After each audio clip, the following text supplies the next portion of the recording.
A quote walkthrough is basically when I walk you through that quote line by line, and what that allows me to do is to show you everything. So what it does is it allows you to understand the equipment better. And in fact, that's a bonus tip for your first meeting, is if you know equipment basics and some small things about it, it allows you to ask for very specific things that you need versus the AV company guessing or having to build out an elaborate quote that can catch all in every single scenario.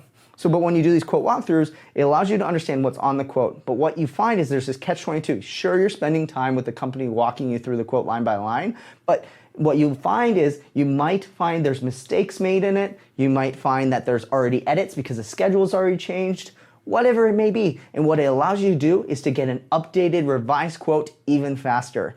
And on the spot, you can make those decisions really, really quickly and get it fixed right away. So while it seems counterproductive to have more meetings, it ends up saving you more time.